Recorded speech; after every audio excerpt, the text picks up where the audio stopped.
Good morning everyone. आप सभी कैसे हैं? और मैं आशा करता हूँ आप लोग बिल्कुल ठीक होंगे गाइस। तो हम लोग बात करेंगे क्वेश्चन नंबर 40 की। देखिए क्या लिखा हुआ है, भारतीय स्वतंत्रता आंदोलन के दौरान प्रसिद्ध काला पानी जेल कहाँ स्थित है। तो जैसा कि आपको इसमें दिख रहा होगा, इसमें मैंने आंसर को टिक भी कर दिया है। इसका राइट आंसर क्या हो जाएगा? अंडमान एंड निकोबार द्वीप समूह। अंडमान एंड निकोबार द्वीप समूह इसका क्या हो जाएगा? करेक्ट आंसर हो जाएगा। जैसे कि आपको पता है कि भारत में केवल एक ही व्यक्ति को जिसका नाम वीर सावरकर था, इन्हीं को केवल काला पानी की सज़ा दी गई थी। बाकी किसी भी भारतीय को काला पानी की सज़ा नहीं दी गई, क्योंकि ये काला पानी की सज़ा जो है बहुत ही कठोर मानी जाती थी उस समय। इसलिए किसी भी भारतीय को इस सज़ा को नहीं दिया गया था, केवल वीर सावरकर को ही इस सज़ा को दिया गया था। क्यों दिया गया था? क्योंकि ये आरोप था कि नासिक के जिले के कलेक्टर जैक्सन की हत्या इन्होंने कर दी है, और इसी हत्या के षड्यंत्र के लिए इन्हें 8 अप्रैल 1911 को काला पानी की सज़ा सुना दी जाती है। जो काला पानी जो है वो अंडमान एंड निकोबार द्वीप समूह में स्थित है, और अंडमान निकोबार द्वीप समूह ये भारत का एकमात्र द्वीप है जो भारत के पूर्व में स्थित है, और भारत के पश्चिम में स्थित जो है वो लक्षद्वीप है। ठीक है, ये जो लक्षद्वीप है ये भारत के पश्चिम में स्थित है, और भारत के पूर्व में कौन स्थित है? अंडमान निकोबार द्वीप स्थित, जिसे भारत ने जापान से लिया था। ओके गाइस, तो अगर हम लोग बात करेंगे अंडमान एंड निकोबार द्वीप समूह की, तो इसमें छोटे बड़े मिलाकर कुल 572 द्वीप समूह हैं, यानी छोटे बड़े मिलाकर कुल 572 द्वीप समूह हैं। अंडमान की सबसे ऊंची चोटी जो अंडमान में स्थित है, उसका नाम है शैडल पीक। क्या नाम है उसका? उसका नाम है शैडल पीक। और अगर निकोबार की बात करोगे तो उसकी सबसे ऊंची चोटी, उसका नाम है माउंट थुलियार। क्या नाम है? माउंट थुलियार जो है वो निकोबार की सबसे ऊंची चोटी है। और अगर हम लोग बात करेंगे दक्षिण एशिया का एकमात्र जागृत ज्वालामुखी, जिसे बैरन ज्वालामुखी के नाम से जाना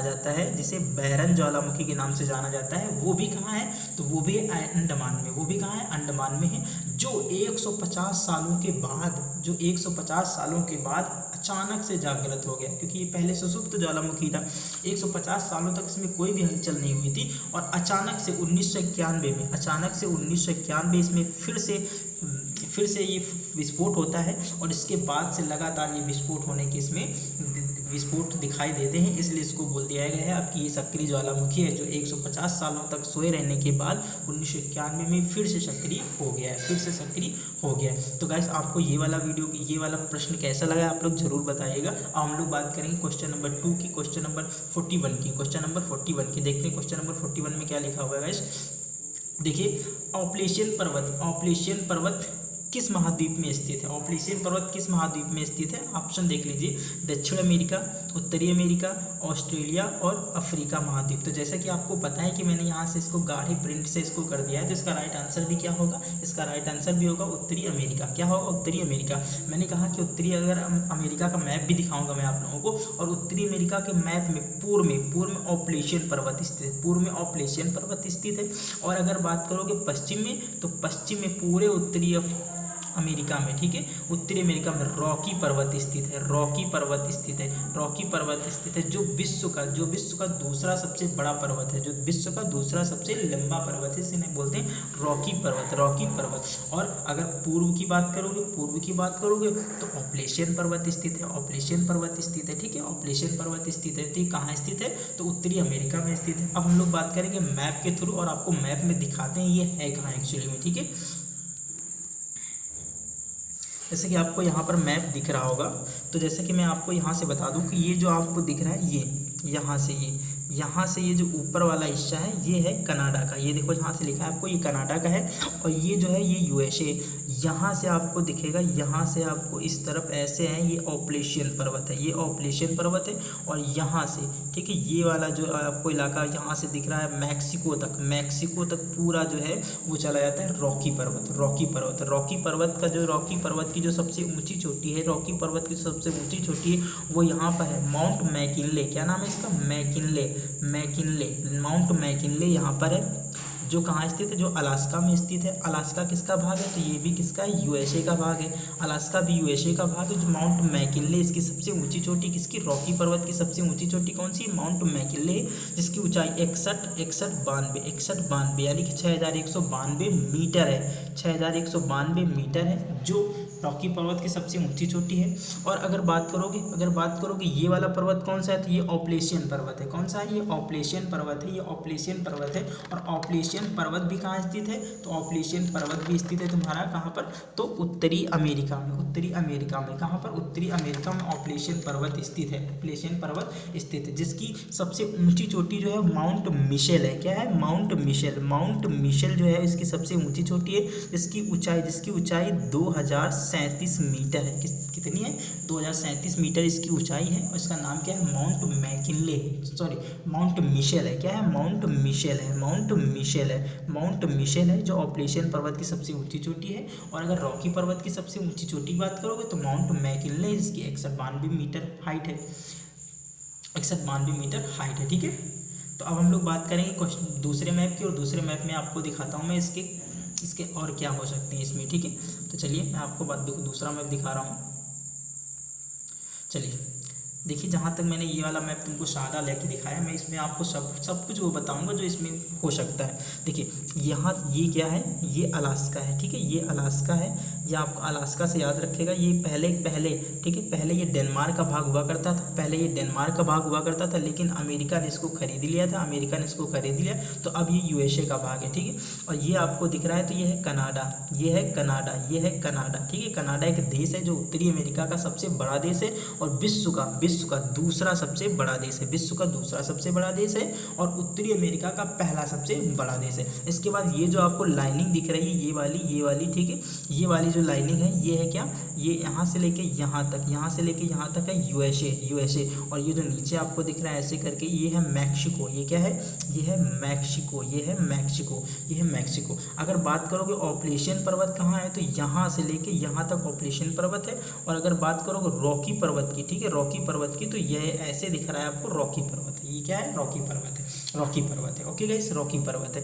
अगर हम लोग बात करेंगे इसमें प्रमुख नदियों की, तो यहाँ एक नदी है मैकेंजी नदी। ठीक है, ये मैकेंजी नदी है, ये जो ब्यूफोर्ट, यहाँ पर ब्यूफोर्ट सागर है। जो मैकेंजी नदी होती है वो ब्यूफोर्ट सागर में गिरती है।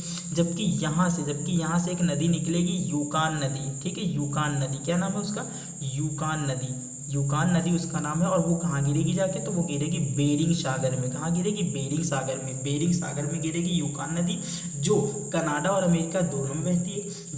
जबकि जो मैकेंजी नदी है वो केवल कनाडा में बहेगी, और ये कनाडा की सबसे बड़ी नदी हो जाएगी। कनाडा की सबसे बड़ी नदी कौन सी हो जाएगी, मैकेंजी नदी हो जाएगी।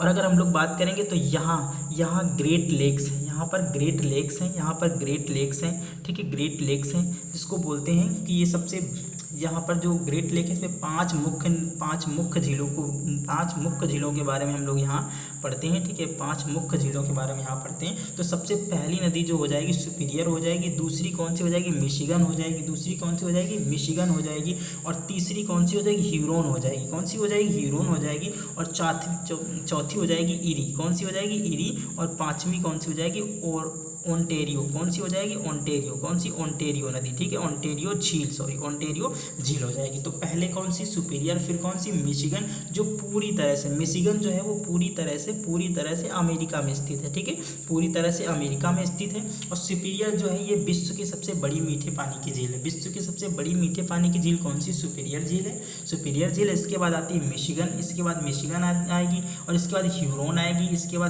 आएगी, और इसके बाद ईरी आएगी, और फिर ओंटेरियो आएगी। ठीक है, अगर बात करोगे ओंटेरियो, यहाँ पर ओंटेरियो और ईरी के बीच एक विश्व प्रसिद्ध एक जलप्रपात है, जिसका नाम है नियाग्रा जलप्रपात, तो वो यहाँ पर बनेगा। ठीक है, ईरी और ओंटेरियो झीलों के बीच में एक वाटरफॉल बनता है, जिसका नाम है नियाग्रा जलप्रपात।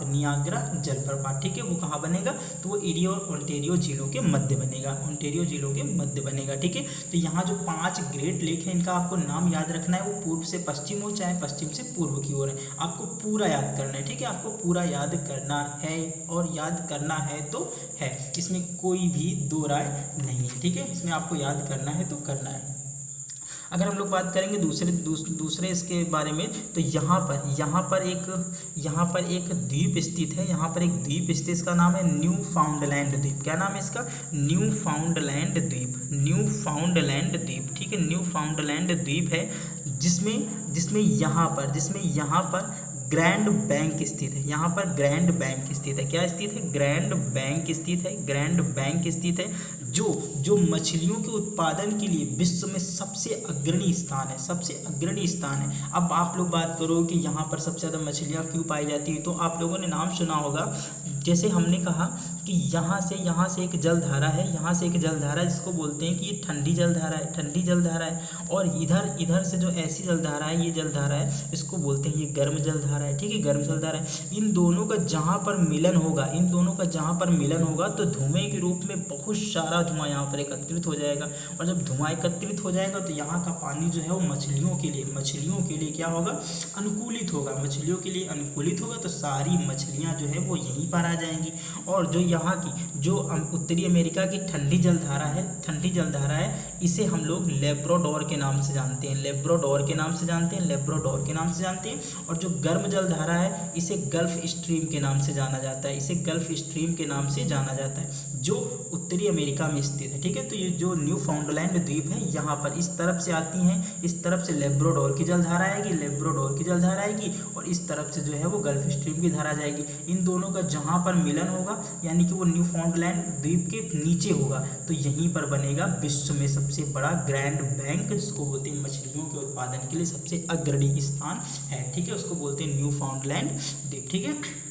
अगर हम लोग बात करेंगे यहाँ पर, ठीक है, तो यहाँ पर एक देश स्थित, इसका नाम है पनामा। क्या नाम है इसका? इसका नाम है पनामा इसका नाम है, ठीक है, क्या नाम है? पनामा। तो यहीं पर पहले क्या होता था कि यहाँ पर न्यूयॉर्क स्थित है, यहाँ पर न्यूयॉर्क स्थित है, और यहाँ पर स्थित है सैन फ्रांसिस्को, ठीक है, क्या स्थित है? सैन फ्रांसिस्को, यहाँ पर सैन फ्रांसिस्को स्थित है, ठीक है, यहाँ पर, ठीक है, सैन फ्रांसिस्को स्थित है। तो न्यूयॉर्क से सैन फ्रांसिस्को जाना होता था तो लोग क्या करते थे, यहाँ से पानी वाले जहाज से, तो यहाँ से जाते थे और दक्षिण अमेरिका का चक्कर लगाते हुए तब यहाँ से लेके यहाँ आते थे, ठीक है। तो यहाँ से यहाँ आने में पूरी जो दूरी है वो 12,000 मील पहुँच जाती थी, 12,000 मील पहुँच जाती थी। आप लोग 12,000 मील का मतलब निकाल लेना किलोमीटर में, क्योंकि एक मील बराबर होती 1.609 किलोमीटर, ठीक है। तो समझ सकते हैं आप लोग कितने किलोमीटर की यात्रा करनी होगी।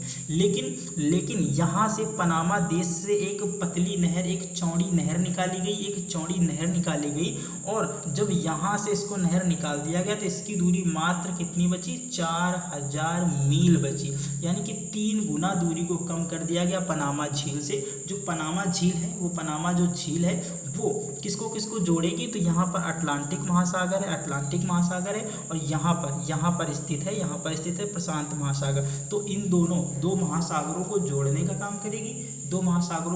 का काम करेगी, और अलग किसको करेगी? तो अलग करेगी उत्तरी अमेरिका और दक्षिणी अमेरिका को, ठीक है गाइस। इसकी जो लंबाई है पनामा नहर की, इसकी 82 किलोमीटर इसकी लंबाई है, और इसको 1914 में बना दिया गया था, इसे क्या कहते हैं? तो इसको पनामा नहर भी कहते हैं, ठीक है, इसको पनामा नहर भी कहते हैं। ओके गाइस, हम लोग बात करेंगे दूसरे मैप की, तो दूसरा मैप भी आपको मैं दिखा देता हूँ, ठीक है। ये देखिए, मैं सारे के सारे मैप जो है 3D में लाया हूँ, तो मैं आपको इसमें दिखा देता हूँ, ठीक है। यहाँ पर गाइस, यहाँ पर जो है, यहाँ पर न्यू फाउंडलैंड द्वीप है, ठीक है। ये यहाँ पे ये जो आपको दिख रहा है, ये क्यूबा, ठीक है, ये क्या है? ये क्यूबा है। क्यूबा को क्या बोलते हैं? चीनी का कटोरा बोलते हैं। और ये जो है आपको जमैका दिख रहा है, जमैका, ये विश्व में सबसे ज़्यादा केले के उत्पादन में जमैका आगे, ठीक है, जमैका आगे, ठीक है। ये आपको यहाँ से मैक्सिको दिख रहा होगा, ये मैक्सिको है, और ये अमेरिका है, और ये क्या है? कनाडा है। ये वाला अलास्का का भाग है, तो ये भी किसका है? तो ये भी अमेरिका का है, ठीक है। ये देखो ग्रेट लेक आपको दिख रही हो, 1 2 3 ये 4 और एक ये 5, ये सब क्या है, ग्रेट लेक्स हैं, ग्रेट लेक्स हैं। तो आपको इसमें समझ में आया?